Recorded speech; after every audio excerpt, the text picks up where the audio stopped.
Digital സാമ്പത്തിക ഇടപാടുകളുടെ മറവിൽ കേരളത്തിൽ പടർന്നു പിടിക്കുന്ന ഓൺലൈൻ ലോൺ ആപ്പ് തട്ടിപ്പുകൾ വെറുമൊരു സാമ്പത്തിക ക്രമക്കേട് എന്നതിലുപരി വലിയൊരു സാമൂഹിക ദുരന്തമായി മാറിക്കൊണ്ടിരിക്കുകയാണ്. അത്യാവശ്യ ഘട്ടങ്ങളിൽ വേഗത്തിൽ പണം ലഭിക്കുന്ന വ്യാജ വാഗ്ദാനങ്ങളിൽ വീഴുന്ന സാധാരണക്കാരെ കാത്തിരിക്കുന്നത് വൻ ചതിക്കുഴികളാണ്. കഴിഞ്ഞ 3 വർഷത്തിനിടെ കേരളത്തിൽ നിന്ന് മാത്രം 70 കോടി രൂപയാണ് ഇത്തരത്തിലുള്ള തട്ടിപ്പ് സംഘങ്ങൾ കവർന്നെടുത്തതെന്ന് പോലീസ് റിപ്പോർട്ടുകൾ വ്യക്തമാക്കുന്നു. വെറും പണം നഷ്ടപ്പെടൽ എന്നതിലുപരി വ്യക്തിയുടെ ആത്മാഭിമാനത്തെയും സ്വകാര്യതയും കടന്നാക്രമിക്കുന്ന രീതിയാണ് ഈ ആപ്പുകൾ പിന്തുടരുന്നത്.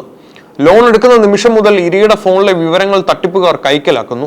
തിരിച്ചടവ് മുടങ്ങുന്നതോടെ തുടങ്ങുന്ന മാനസിക പീഡനങ്ങൾ പലരെയും ആത്മഹത്യയുടെ വക്കിലെത്തിക്കുന്നു. കണ്ണൂർ അഞ്ചരക്കണ്ടി ഡെന്റൽ കോളേജ് വിദ്യാർത്ഥിയുടെ മരണം ഇതിന്റെ ഏറ്റവും ഭീകരമായ ഉദാഹരണമാണ്. കുടുംബത്തിലെ ചെറിയ സാമ്പത്തിക ആവശ്യങ്ങൾക്കായി ലോൺ ആപ്പുകളെ ആശ്രയിക്കുന്നവരിൽ 5-ൽ 1 വീട്ടമ്മയാണെന്ന കണക്ക് ഏറെ ഗൗരവകരമാണ്. കുടുംബാംഗങ്ങൾ അറിയാതെ ലോൺ എടുക്കുന്ന ഇവരെ മാനം പണയം വെക്കുന്ന തരത്തിലുള്ള ബ്ലാക്ക് മെയിലിംഗിനാണ് സംഘങ്ങൾ ഇരയാക്കുന്നത്. ബീഹാർ, രാജസ്ഥാൻ തുടങ്ങിയ സംസ്ഥാനങ്ങൾ കേന്ദ്രീകരിച്ച് പ്രവർത്തിക്കുന്ന ഈ സംഘങ്ങൾ RBIയുടെ യാതൊരു നിയമങ്ങളും പാലിക്കാതെയാണ് തട്ടിപ്പ് നടത്തുന്നത്. തട്ടിപ്പിന് ഇരയാക്കുന്നവരിൽ വെറും 20% പേർ മാത്രമാണ് പോലീസിൽ പരാതിപ്പെടാൻ തയ്യാറാകുന്നത് എന്നത് തട്ടിപ്പുകാർക്ക് കൂടുതൽ കരുത്തു പകരുന്നു. കേരളത്തിൽ ഓൺലൈൻ ലോൺ ആപ്പുകൾ വഴി നടക്കുന്ന തട്ടിപ്പുകൾ വെറുമൊരു സാമ്പത്തിക ക്രമക്കേട് എന്നതിലുപരി വലിയൊരു സാമൂഹിക ദുരന്തമായി പടരുകയാണ്. കഴിഞ്ഞ 3 വർഷത്തിനിടെ 70 കോടി രൂപയാണ് മലയാളികളിൽ നിന്ന് ഇത്തരം സംഘങ്ങൾ കവർന്നെടുത്തതെന്ന കേരള പോലീസിന്റെ റിപ്പോർട്ട് ഈ വിപത്തിന്റെ ആഴം വ്യക്തമാക്കുന്നു. കേരളത്തിലെ എല്ലാ ജില്ലകളിലും ലോൺ ആപ്പ് പരാതികൾ റിപ്പോർട്ട് ചെയ്യപ്പെടുന്നുണ്ടെങ്കിലും ഏറ്റവും കൂടുതൽ ഇരകൾ മലപ്പുറം ജില്ലയിൽ നിന്നാണ്. സാധാരണക്കാരായ പ്രവാസികളെയും ഇത്തരക്കാരെയും ലക്ഷ്യമിട്ട് തട്ടിപ്പ് സംഘങ്ങൾ ഈ മേഖലയിൽ വലവിരിക്കുന്നുണ്ട്. ഈ തട്ടിപ്പിന് ഇരയാവുന്നവരിൽ 5-ൽ 1 വീട്ടമ്മയാണെന്നുള്ളത് ഏറെ ഗൗരവകരമായ വസ്തുതയാണ്. കുടുംബാംഗങ്ങൾ അറിയാതെ അത്യാവശ്യ ഘട്ടങ്ങളിൽ ചെറിയ തുകകൾ വായ്പയെടുക്കുന്ന വീട്ടമ്മമാരെ തട്ടിപ്പുകാർ പിന്നീട് മാരകമായ ബ്ലാക്ക്മെയിലിന് ഇരയാക്കുന്നു. കുടുംബത്തിൽ കലഹങ്ങൾ ഉണ്ടാക്കാനും ഇരയെ മാനസികമായി തകർത്ത് ആത്മഹത്യയുടെ വക്കിലെത്തിക്കാനും ഇത്തരം സംഘങ്ങൾക്ക് സാധിക്കുന്നു. വിവിധ ലോൺ ആപ്പുകളുടെ കെണിയിൽപ്പെട്ടവരിൽ വെറും 20% പേർ മാത്രമാണ് കേസ് നൽകാൻ തയ്യാറാകുന്നത്. ഫോണിലെ വിവരങ്ങൾ ചോർത്തി മോർഫ് ചെയ്ത ചിത്രങ്ങൾ പ്രചരിപ്പിക്കുമെന്ന ഭീഷണി കാരണം ഭൂരിഭാഗം പേരും പോലീസിനെ സമീപിക്കാൻ തന്നെ ഭയപ്പെടുന്നു. തട്ടിപ്പ് സംഘങ്ങളിൽ ഭൂരിഭാഗവും ബീഹാർ, രാജസ്ഥാൻ എന്നീ സംസ്ഥാനങ്ങളിൽ നിന്നാണ് പ്രവർത്തിക്കുന്നത് എന്നത് ഈ സംഘങ്ങളെ കണ്ടെത്തുന്നതിന് പോലീസിന് വലിയൊരു തടസ്സമാകുന്നുണ്ട്. യാതൊരു രേഖകളില്ലാതെയും പരിശോധനകളില്ലാതെയും മിനിറ്റുകൾക്കുള്ളിൽ പണം നൽകുന്ന രീതിയാണ് ആളുകളെ ഇതിലേക്ക് ആകർഷിക്കുന്നത്. 10 ഇരട്ടി വരെ പലിശ ആവശ്യപ്പെട്ടും മാനം പണയം വെക്കുന്ന തരത്തിലുള്ള പ്രവൃത്തികളിലൂടെയുമാണ് ഇവർ ഈ പണം തിരിച്ചു പിടിക്കുന്നതെന്ന് ADGP ശ്രീജിത്ത് വ്യക്തമാക്കുന്നു. അത്യാവശ്യ ഘട്ടങ്ങളിൽ പണം തേടുന്നവരുടെ മാനസികാവസ്ഥയെ ചൂഷണം ചെയ്താണ് ലോൺ ആപ്പ് തട്ടിപ്പുകൾ അരങ്ങേറുന്നത്.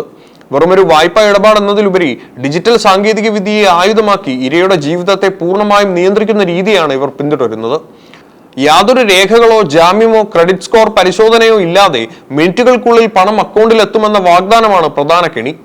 നിങ്ങളുടെ ആധാർ മാത്രം മതി, വെറും 5 മിനിറ്റിൽ ലോൺ തുടങ്ങിയ പരസ്യങ്ങൾ വഴിയാണ് ഇവർ ഇരയെ ആകർഷിക്കുന്നത്. പല തട്ടിപ്പ് ആപ്പുകളും ഗൂഗിൾ പ്ലേ സ്റ്റോറിൽ സുരക്ഷാ പരിശോധനകൾ മറികടക്കാൻ സാധിക്കാത്തവയാണ്. APK ഫയലുകൾ ലിങ്കുകൾ വഴി നേരിട്ട് ഇൻസ്റ്റാൾ ചെയ്യാൻ ഇവർ നിർബന്ധിപ്പിക്കുന്നു. ഇൻസ്റ്റാൾ ചെയ്യുന്ന സമയത്ത് ഫോണിലെ കോണ്ടാക്റ്റുകൾ, ഗാലറിയിലെ ചിത്രങ്ങൾ, ലൊക്കേഷൻ, മെസ്സേജുകൾ എന്നിവയിലേക്ക് ആക്സസ് നേടുന്നു. ഇത് വായ്പ നൽകുന്നതിന് മുൻപേ തന്നെ നിങ്ങളുടെ മാനം അവരുടെ കയ്യിൽ ഏൽപ്പിക്കുന്നത് പോലെയാണ്.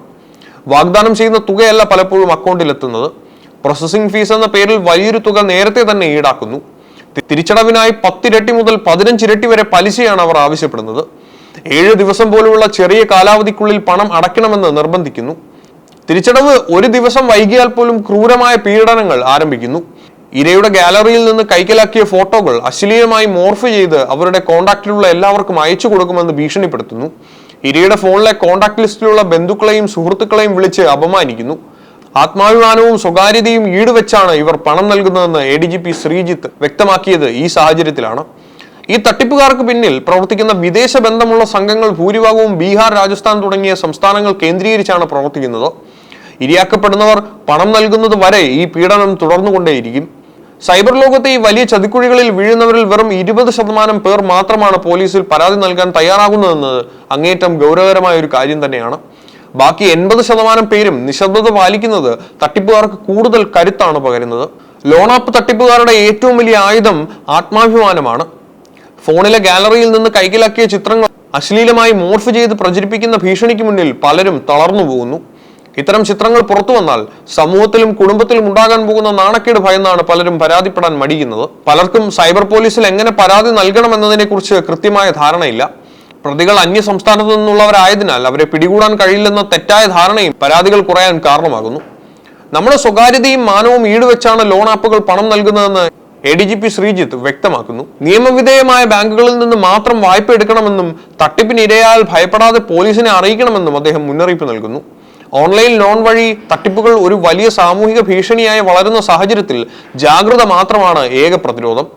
വായ്പകൾക്കായി റിസർവ് ബാങ്ക് അംഗീകാരമുള്ള ബാങ്കുകളെയോ നോൺ ബാങ്കിംഗ് ഫൈനാൻഷ്യൽ കമ്പനികളെയോ മാത്രം സമീപിക്കുക. ഒരു ആപ്പ് ഇൻസ്റ്റാൾ ചെയ്യുന്നതിന് മുമ്പ് അത് ഏത് ബാങ്കുമായോ NBFCയുമായോ ആണ് ബന്ധപ്പെട്ടിരിക്കുന്നതെന്ന് പരിശോധിക്കുക. RBI മാനദണ്ഡങ്ങൾ പാലിക്കാത്ത ആപ്പുകളിൽ നിന്ന് വായ്പ എടുക്കില്ലെന്ന് ഓരോരുത്തരും തീരുമാനമെടുക്കണമെന്ന് ADGP ശ്രീജിത്ത് വ്യക്തമാക്കുന്നു.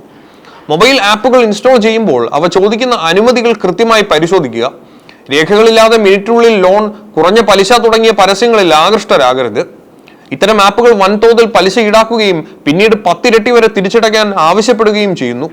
ഭീഷണിക്ക് വഴങ്ങി വീണ്ടും പണം നൽകാതിരിക്കുക. ഇരയാകുന്നവരിൽ വെറും 20% പേർ മാത്രമാണ് കേസ് നൽകാൻ തയ്യാറാകുന്നതെന്ന ഭീകരമായ അവസ്ഥയാണ് ഇപ്പോൾ കേരളത്തിൽ നിലനിൽക്കുന്നത്. ഈ പേടി മാറ്റിയാൽ മാത്രമേ തട്ടിപ്പുകാരെ പിടികൂടാൻ സാധിക്കൂ. ഓഫറുകൾ വേണ്ടെന്ന് വെക്കാനുള്ള ആർജവം കാണിക്കണമെന്ന് പോലീസ് നിർദ്ദേശിക്കുന്നു. ലോൺ ആപ്പുകൾ നിങ്ങളുടെ സ്വകാര്യതയും മാനവും ഈടുവെച്ചാണ് പണം നൽകുന്നതെന്ന് മനസ്സിലാക്കി പ്രവർത്തിക്കുക.